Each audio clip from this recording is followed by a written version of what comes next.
નમસ્તે વિદ્યાર્થી મિત્રો, મારી યુટ્યુબ ચેનલ પિયુષ સેરસિયાની અંદર આપનું હાર્દિક સ્વાગત છે। જો તમને મારા વિડીયો ગમે તો લાઈક, શેર અને કોમેન્ટ કરો। અને હજી સુધી વિદ્યાર્થી મિત્રો તમે મારી ચેનલને સબસ્ક્રાઈબ ન કરી હોય તો ખાસ સબસ્ક્રાઈબ કરો અને બેલ નોટિફિકેશન ઓન કરો, જેથી કરીને તમને નવા નવા વિડીયોના નોટિફિકેશન મળતા રહે। તો ચાલો વિદ્યાર્થી મિત્રો, ધોરણ 5 પર્યાવરણ, તેમાં એકમ છે 9મું, ચડીએ ઊંચા ચઢાણ।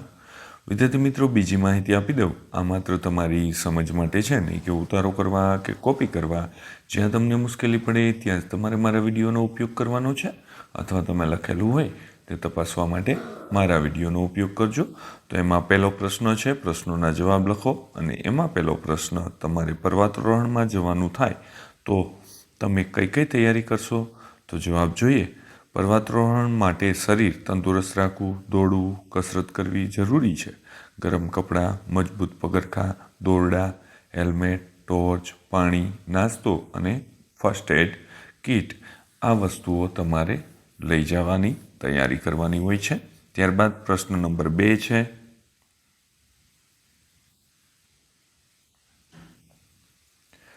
તમે પર્વત પર ગયા છો ત્યાં તમે શું શું જોયું છે? તો હા, અમે પર્વત પરથી જમીન, ખીણો, વહેતા ઝરણા, ખાસ પ્રકારના ઝાડ અને ટેકરા પરના ઘર વગેરે જોયું છે। ત્રીજો પ્રશ્ન છે, જો તમારા શિક્ષક તમને કોઈ પર્વતની મુલાકાતે લઈ જશે તો તમે શું કરશો? તો શિક્ષકના માર્ગદર્શન મુજબ દરેક વાત શાંતિપૂર્વક સાંભળી તેનો અમલ કરીશું અને મુસાફરીનો આનંદ માણીશું। ત્યારબાદ 4 નંબરનો પ્રશ્ન છે વિદ્યાર્થી મિત્રો, કેમ્પ ફાયર એટલે શું? તમે ક્યારેય તેમાં જોડાયા છો? તો જવાબ છે, પર્વતારોહણમાં છેલ્લા દિવસે સાંસ્કૃતિક કાર્યક્રમ રાખવામાં આવે છે, તેને કેમ્પ ફાયર કહેવામાં આવે છે। હા, હું એક વખત કેમ્પ ફાયરમાં જોડાયો છું। પ્રશ્ન નંબર 2 છે, ખાલી જગ્યા પૂરો। તો તેમાં છે, પર્વતારોહણ એક સાહસિક પ્રવૃત્તિ છે। બીજું છે, બચેન્દ્રી પાલ એ પર્વતારોહક છે। ત્રીજું છે, માઉન્ટ એવરેસ્ટની ઊંચાઈ 8848 મીટર છે। ચોથું છે, બરફ પર ચાલવા માટે લાકડી સાથે રાખવામાં આવે છે। અને પાંચમું છે, બર્ફીલા પહાડો પર તંબુની નીચે જમીન પર પ્લાસ્ટિક પાથરવામાં આવે છે।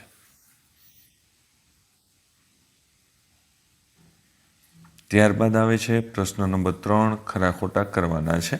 તો અહીંયા છે, જૂથના નેતાને જૂથના સભ્યોની સંભાળ રાખવાની હોય છે, તો ખરું।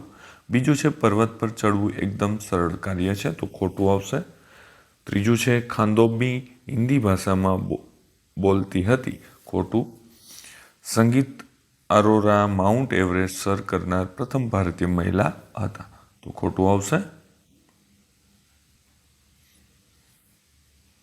ત્યારબાદ પ્રશ્ન નંબર 4 આવશે, સાહસિક પ્રવૃત્તિઓના નામ લખવાના છે। તો એમાં છે, પહાડી નદી પાર કરવી, પેરાશૂટથી કૂદવું, સમુદ્રની લહેરો પર સર્ફબોટની મદદથી સહાયતાથી તરવું, અને ચોથું છે, નાળિયેરીના ઝાડ પર ચડવું, પાંચમું છે, બરફમાં સ્કેટિંગ કરવું, અને છઠ્ઠું છે, રેપલિંગ કરવું।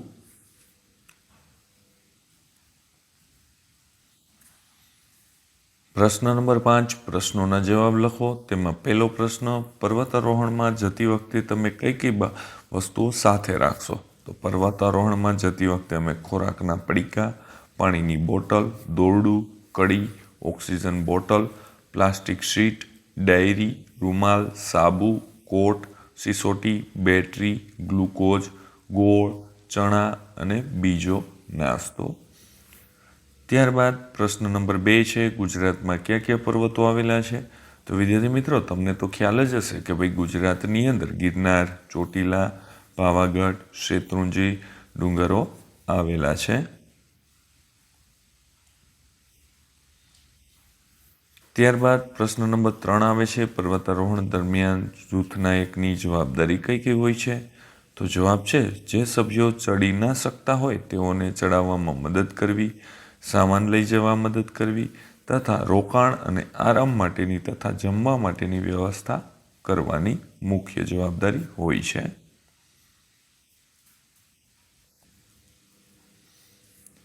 ત્યારબાદ પ્રશ્ન નંબર 7 છે કે ભાઈ નીચે આપેલા પારિભાષિક શબ્દોની સમજ આપવાની છે।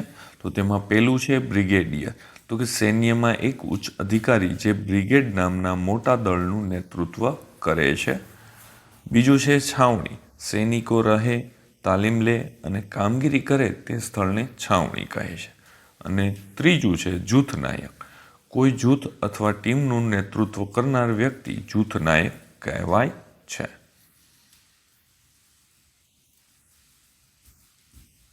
ત્યારબાદ આવે છે મેખ, કોઈ પણ વસ્તુને જોડવા અથવા બંધ કરવા માટે વપરાતી લોખંડની ખીલી જેવી વસ્તુને મેખ કહે છે. મેખ લાકડું અથવા ધાતુને મજબૂતીથી જોડે છે. પાંચમું છે પ્રશિક્ષક, તો કે ભાઈ તાલીમ આપનાર અથવા કુશળતા શીખવતો વ્યક્તિ પ્રશિક્ષક કહેવાય છે, જે વિદ્યાર્થીઓ અથવા તાલીમાર્થીઓને યોગ્ય માર્ગદર્શન આપે છે. ત્યારબાદ પ્રશ્ન નંબર 8 આવે છે, પર્વતારોહણ દરમિયાન જરૂરી વસ્તુઓના નામ શોધો અને લખવાના છે. તો અહીંયા વિદ્યાર્થી મિત્રો મેં શોધેલા છે અને લખેલા પણ છે. તો તેમાં છે કડી, કાટ, પછી રૂમાલ, દોરડું, સિસોટી, પ્લાસ્ટિક શીટ, ટોર્ચ, ખોરાકના પડીકા,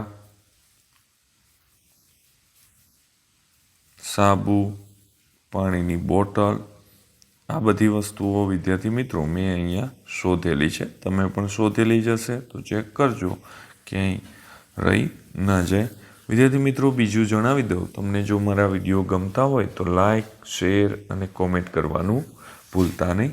તેમજ ધોરણ 5ના દરેક વિષયના દરેક એકમના વિડીયો મેળવવા માટે નીચે ડિસ્ક્રિપ્શન બોક્સની અંદર પ્લેલિસ્ટ લિંકો આપેલી છે, તેના ઉપરથી તમે દરેક વિષયના દરેક એકમના વિડીયો મેળવી શકશો.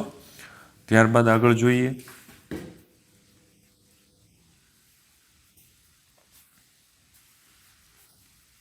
દોરડું, ખોરાકના પડીકા, સિસોટી, પ્લાસ્ટિક શીટ, ટોર્ચ, સાબુ, કોટ, રૂમાલ, પાણીની બોટલ અને કડી. આટલી વસ્તુઓ આપણે ઉપરના કોષ્ટકમાંથી સાથે લઈ જવાની વસ્તુઓને શોધેલી છે. અહીંયા વિદ્યાર્થી મિત્રો આ વિડીયો છે તે પૂર્ણ થાય છે.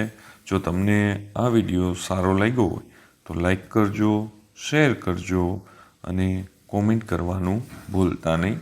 તેમજ વિદ્યાર્થી મિત્રો ધોરણ 5ના દરેક વિષયના દરેક એકમના વિડીયો મેળવવા માટે નીચે ડિસ્ક્રિપ્શન બોક્સની અંદર પ્લેલિસ્ટ લિંકો આપેલી છે, તે પ્લેલિસ્ટ લિંકો ઉપરથી દરેક વિષયના દરેક એકમના વિડીયો મળી જશે.